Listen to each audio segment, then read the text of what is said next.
Alright, let me talk to you. Loot boxes, a staple of today's gaming world. I'll be honest, I am not a fan of them. Mainly because they tend to cost money, and that is not something I have a lot of right now. Or have ever had a lot of, to tell you the truth. But what I am a fan of is free loot boxes. I'm also a fan of Stardew Valley. So what if we took loot boxes, and we took Stardew Valley, and we combined them together? Well, thanks to a mod I found, that is exactly what we can do. The Overworld Chests mod spawns random chests throughout the world of Stardew Valley. These chests contain cooked items, artifacts, fish, seeds, basically any item you can get in the game. These chests, or loot boxes as I like to call them, will spawn in on the first day. Then, 7 days later, a new batch of loot boxes will spawn in. This whole process repeats over and over again. I thought it would be fun to do a playthrough where we just see how helpful these loot boxes can be. Also, just to keep things fresh, I am using 3 other mods. The first is the Mail Services mod. This mod allows us to send gifts to the villagers, send our tools to Clint to be upgraded, and send quest items to villagers using our mailbox. The second is the Part of the Community mod. Basically, this mod rewards us with bonus friendship points for doing certain things. This includes shipping a new item, talking to a villager in front of other villagers, and giving gifts. Finally, we have the Automate mod. This mod makes it so if you place a chest beside a machine, it will take the relevant contents of that chest and place them inside the machine. So, for example, if we put a chest beside a furnace and put copper, ore and coal into that chest, the ore and coal will automatically be placed into the furnace. The resulting copper bar will then be automatically placed into the chest. I think it goes without saying that these 4 mods will make the game easier, so I want some rather difficult goals for us. Number 1. Complete the museum collection. Number 2. Complete the shipping collection.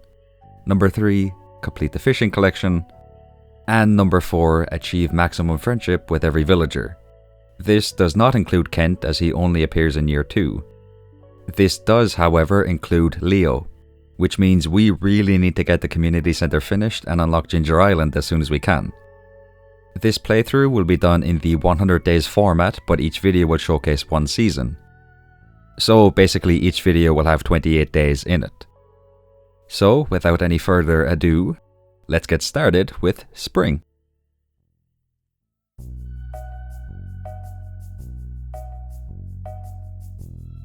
Alright, day 1 of our adventure. I begin by clearing out some space on the farm, planting my parsnip seeds and making a chest. The usual stuff, basically. But now things get exciting because it's time to open our first loot box.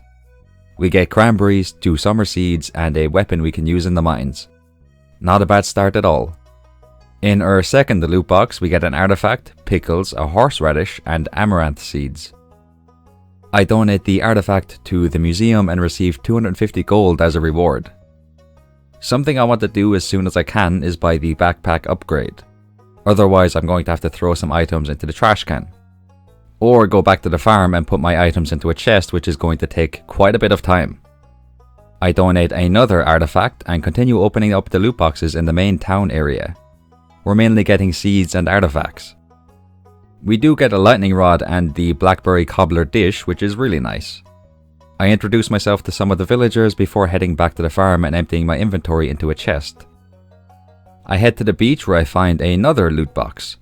I almost forgot about the beach, so I'm glad I went there because I got an artifact from that loot box. Next, it's time to visit the forest. I assume this is going to be the area where we find the most amount of loot boxes because of how big and open the area is. While this is very good, it does also mean that we're going to have to make multiple trips to the farm to empty our inventory in between opening all of these loot boxes. I have to say, finding a loot box makes me feel an unparalleled level of excitement. Like, I can't even describe how fun it is opening these up and seeing what's inside. And the fact that each chest gives us a bit of gold is a really nice bonus too.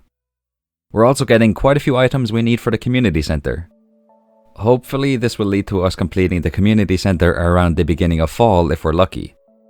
One thing that could potentially have a negative impact on us in the future though is the amount of time I spend looking for these loot boxes, collecting the items, emptying my inventory, yada yada yada. It's not too bad right now because there aren't many other things we can do this early in the game.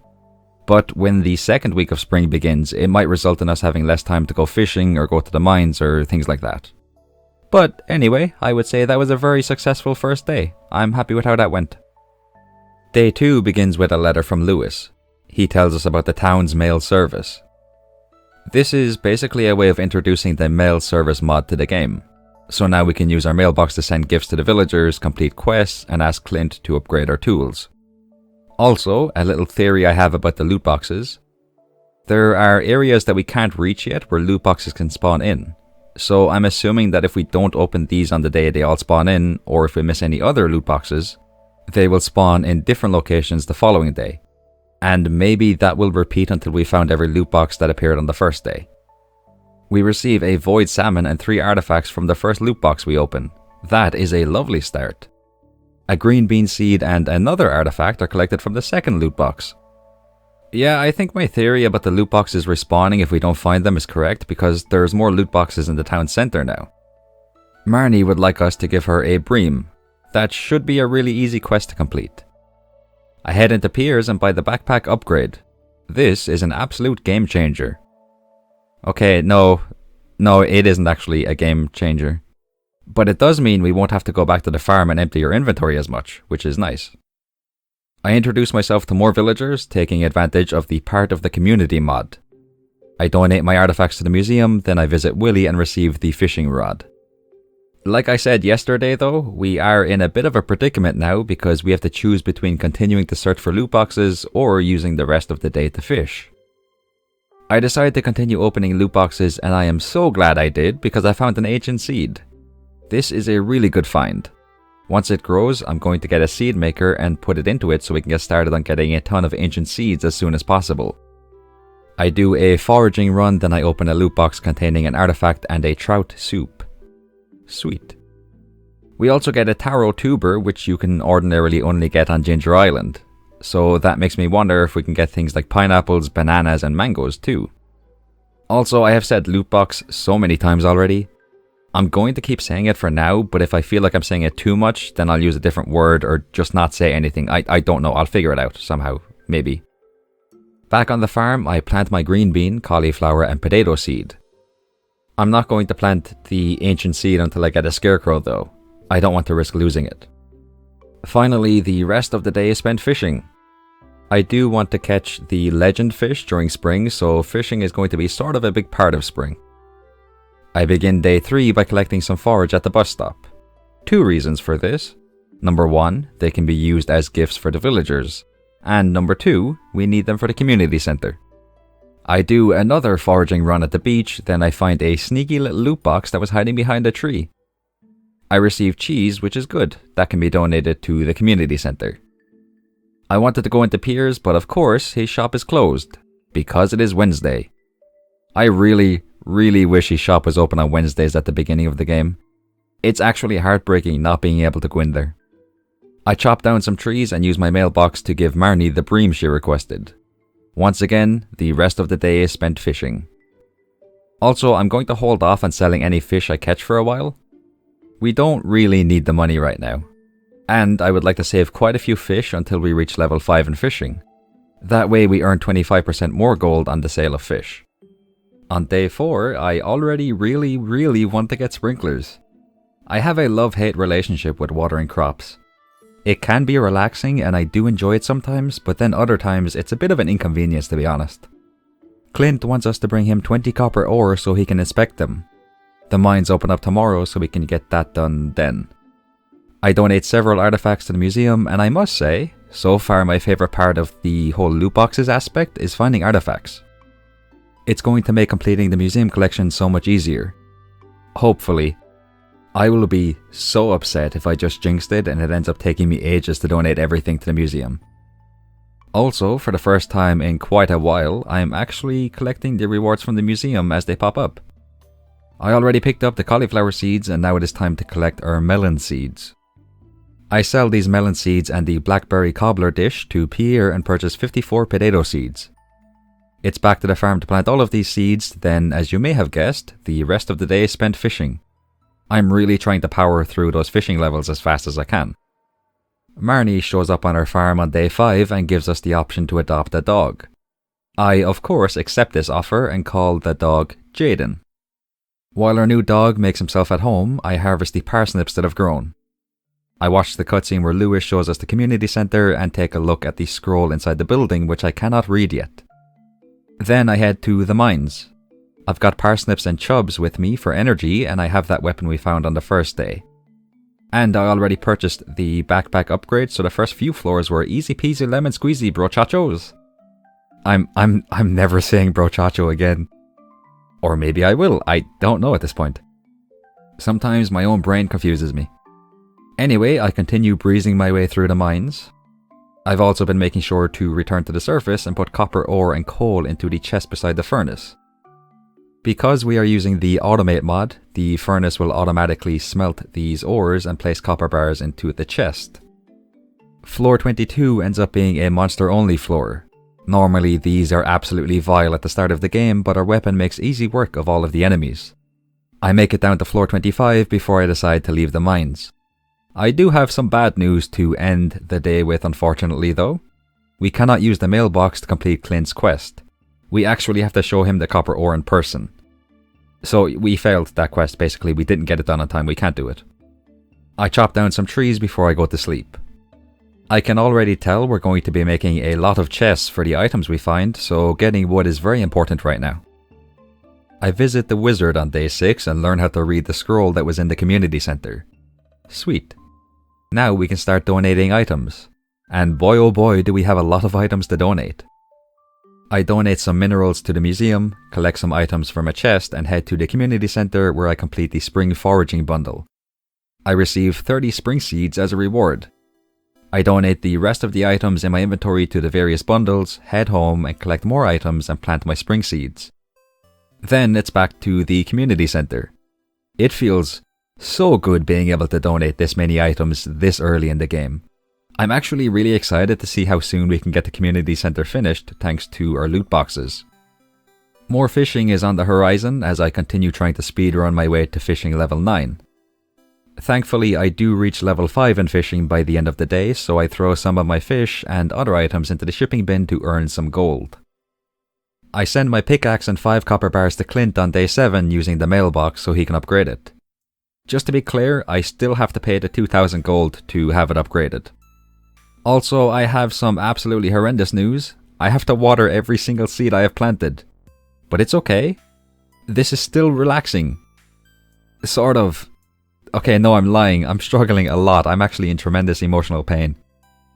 Anyway, I take a look at the traveling cart and I don't buy anything, so that would have been a waste of time. But, you know, they say greatness is a journey, not a destination. I don't know what I'm talking about. Let's move on. The beautiful thing about the mailbox is it tells us if someone's birthday is today, so I send a parsnip to Lewis as a birthday gift. I also decide to take a risk and plant my ancient seed. I'll be honest, I am relying entirely on luck to protect that ancient seed until I make a scarecrow, so hopefully everything ends up being okay. I donate 2 items to the museum, then it's another day, another fishing session. I won't lie, I was already getting bored of fishing by this point, but I persevered. I can be extremely dedicated when I want to be. And this is one of those situations in which I give all of me. Yeah, basically I spent the whole day fishing. Day 8 is a rainy day, which is very good for us. It means we don't have to spend the morning watering our crops. I send Sam a Georgia Cola in the mail. I'm going to use the mailbox as often as I can because I would love it if I could reach maximum friendship with every villager before the end of winter. I also give George a leek in person instead of using the mailbox. See? I'm not completely relying on that mod. I'm just relying on it quite a bit. I spend all of my gold on more potato seeds, find the lost book, which always makes me feel just so incredibly happy, and plant the potato seeds. I think you all know the drill by now. We still haven't gotten our pickaxe back, so I spend the rest of the day fishing. But the good news is, this gave us the chance to catch some catfish, which are worth around 250 gold after we reach level 5 in fishing. Clint sends us our copper pickaxe on day 9. Perfect, now we can finally resume our adventures in the mines. I send George a leak and then I realize there's water dripping out of my mailbox. I guess my mailbox is leaking. Do you get it? Like leaking, because there's a leak inside like the forage.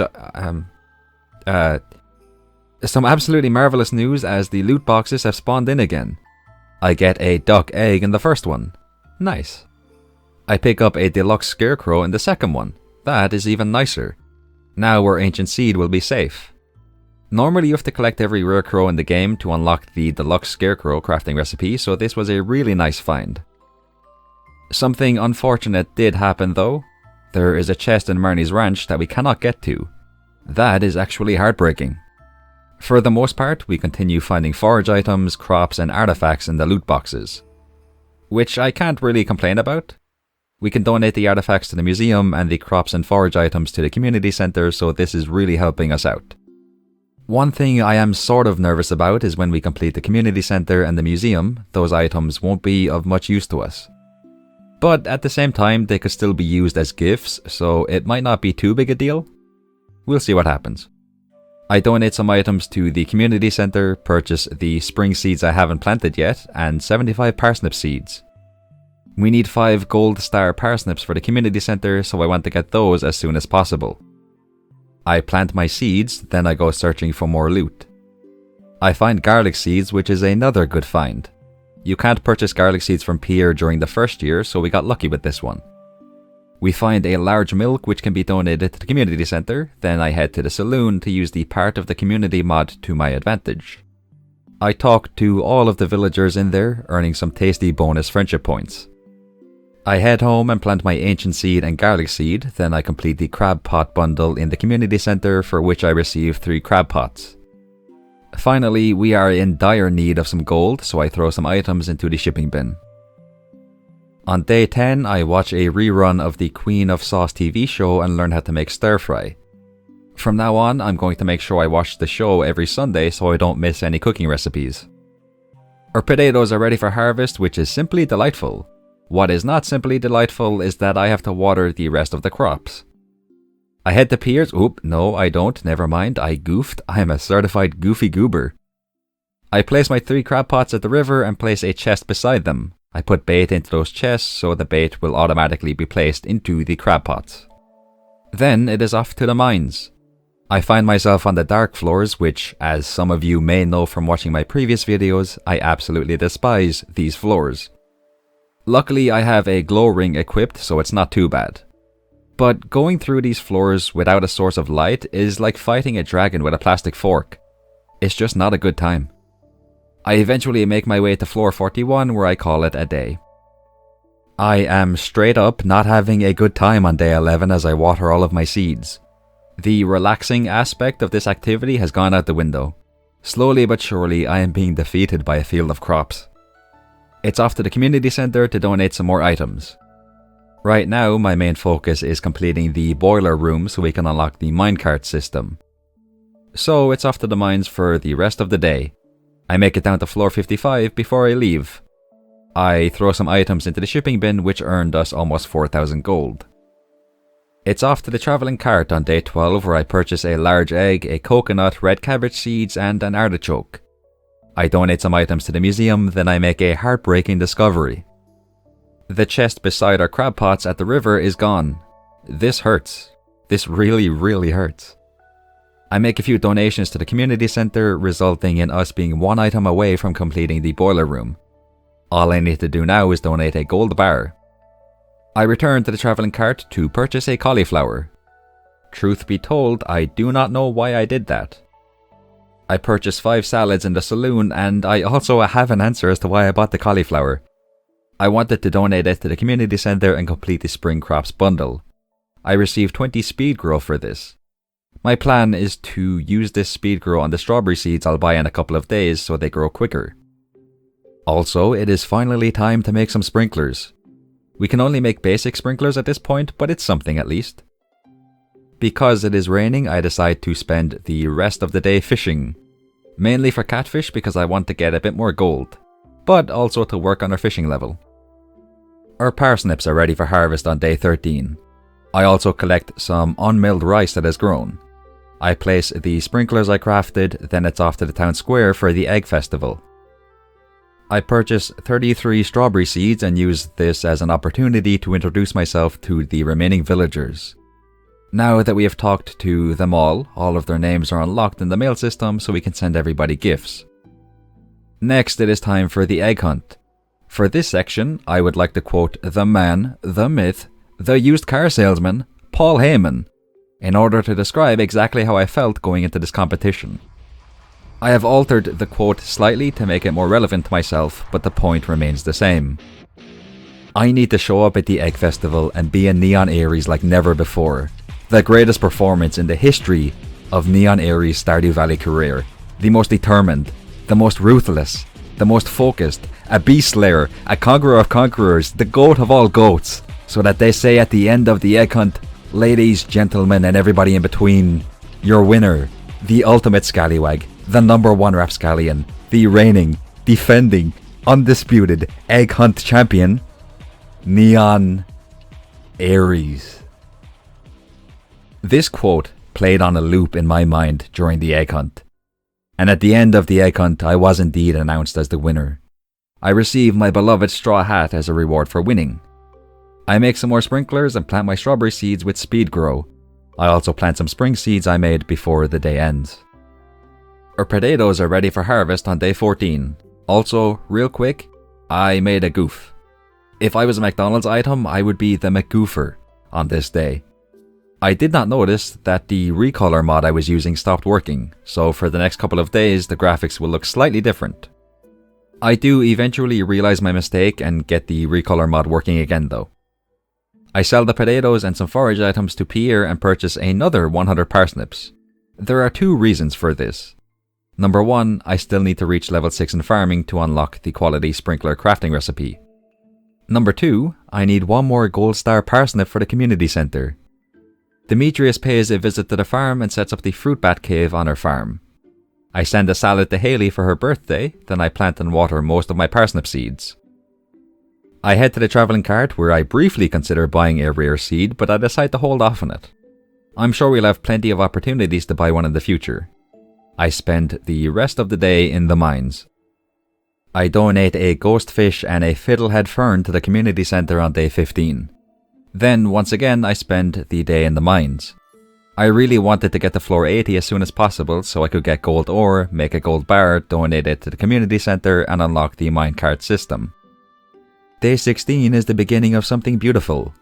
I just noticed salmon berries are growing on bushes, so that's going to be a great source of energy for us for the remainder of spring. I head into town and open my first loot box.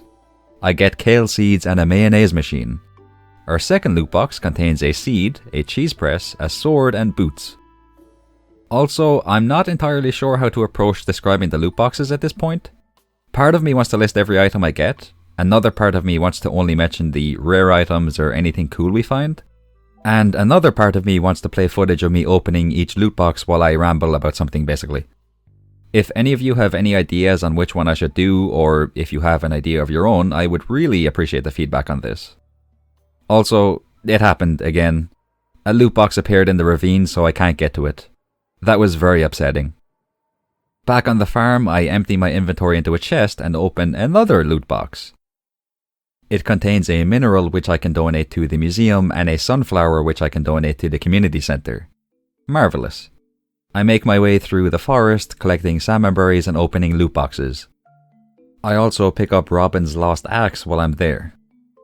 It's back to watering a field full of crops on day 17. This will all be worth it when I unlock the crafting recipe for quality sprinklers. I used the mailbox to have Clint upgrade my pickaxe, then I spent some time sending gifts to the villagers.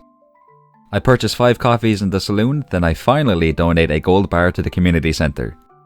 With that, the boiler room has been completed. 1 room down, 5 rooms left to go. I spend the rest of the day fishing. I've caught almost every fish that is exclusive to spring, I just needed to catch a couple more at the beach. So now at this point, the only spring fish we need to catch is the legend. Day 18 is Parsnip Harvest Day, which I am really excited about. I send a gold star parsnip to Pam for her birthday and sell almost all of them to Pierre. But I do make sure I keep 5 gold star parsnips for the community center. I purchased 5 blue jazz, kale and tulip seeds along with 111 potato seeds. I donate the parsnips, and as is becoming tradition, I spend the rest of the day fishing. Clinty Winty sends us her pickaxe on day 19. I plant and water all of the seeds I bought yesterday, which I'm very happy about, but it also wiped out our energy. So instead of heading to the mines, I decided to go fishing again. I am so very glad I learned to love fishing again during my last playthrough, or I would be so upset right now. Day 20 is a rainy day, which I am extremely grateful for. I harvest some strawberries and spring forage, then it's back to the mines after a 2-day hiatus. Just like before, I'm going all in on the mines. I have never, ever been this focused on getting through the floors as fast as I possibly can. We're already down to floor 90, although that is in large part thanks to the items we've been getting from the loot boxes. But still, I am really happy we're this close to reaching the final floor of the mines. Some more strawberries and spring forage are ready for harvest on day 21. Just in case anybody is curious, I only had 20 speed grow, so 20 strawberries grew faster than the rest. Hence there being a strawberry harvest both yesterday and today. I make a few donations to the museum, then it's off to the mines again. I also decided to sell quite a big portion of the fish I've been saving, as well as a few other items. This added a tasty bit of gold to our bank account. On day 22, I finally make quality sprinklers. It felt so good placing these on the farm. The layout isn't perfect, but I can fix that in summer. So from now on, we should have quite a bit more free time in the mornings. I send a cauliflower to Jody in the mail to complete her quest, then I continue my quest to fill up the museum. In what ended up being an absolutely massive mistake, I buy around 150 potato seeds and pears. Why was this a massive mistake? Potatoes take 6 days to grow. It is currently the 22nd day of spring. There are 28 days in each season. In order for these potatoes to be ready before the end of spring, I would have to plant and water all of them before the end of today. Keyword, water. Did I end up watering them all? No. No, I did not. Out of the 100-ish potato seeds I planted, I did not water a single one. This is without a doubt my single biggest goof so far. I felt like a massive dum-dum. On day 23, I take a moment to water like 12 crops. I gotta say, I was feeling really good at this point. Mainly because I hadn't realized I messed up with the potato seeds yet, but also because I didn't have to spend a couple minutes watering my seeds. I find a fossilized tail in a loot box.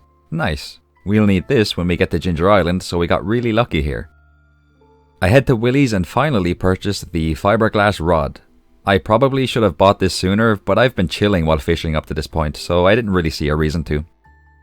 And now it is time for some more loot boxes. I'm mainly picking up artifacts, fish and seeds here, which honestly I'm good with. It's always nice getting seeds we can plant in the coming seasons, we can sell the fish for money, and artifacts are always a great find. I get a mummified frog, which is another item we can use when we get to Ginger Island. Rather than going to the mines, I'm going to continue focusing on getting to fishing level 9 for a while.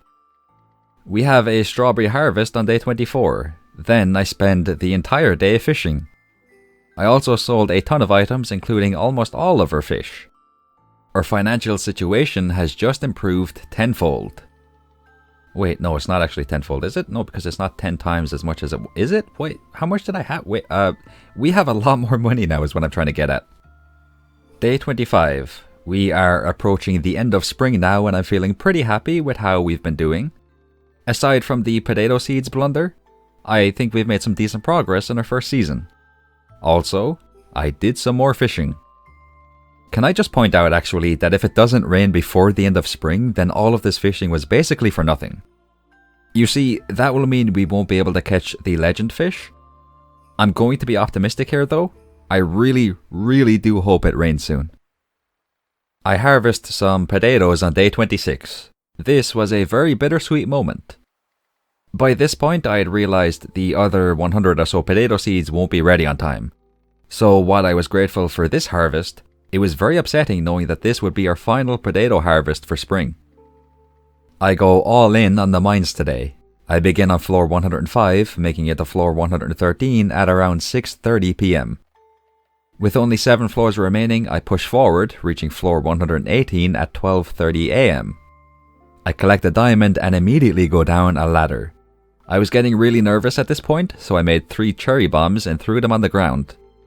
The ladder was revealed and I went down it as fast as I could, finally making it to floor 120. I received the skull key as a reward.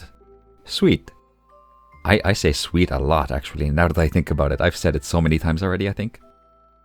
Anyway, we have managed to make it all the way through the mines before the end of spring. Not bad. Not bad at all. The good news keeps on coming as we receive almost 13,000 gold for the potatoes we shipped. I decide to spend day 27 clearing out some more space on the farm.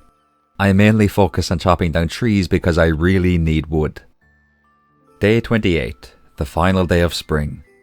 I send my axe to Clint through the mail. I gotta say, the mail services mod is so handy. It's going to be slightly difficult going back to not using that mod when this playthrough is over. I purchase a radish and a rare seed from the travelling cart, then I spend the rest of the day fishing in the forest. Unfortunately, it still isn't raining, so the probability of us being able to catch the legend before the end of the year has just dropped significantly. But there's still a chance. If we can get our hands on magic bait, we can use it to catch the fish at any time. There's 2 ways we can get magic bait. The first requires us to make it to Ginger Island, collect 100 golden walnuts, unlock the walnut room, complete a quest for Mr. Key, and use the key gems we get as a reward to purchase magic bait. That is going to take a lot of effort. I don't know if I have that in me. The other way is to get magic bait in a loot box. This would be so much easier, but we're basically relying on getting lucky, so I don't know how realistic this method is. But anyway, that is the end of spring. I'm really enjoying the whole loot box aspect so far, and I'm excited to see what we get in future seasons. So, I will see you all in summer.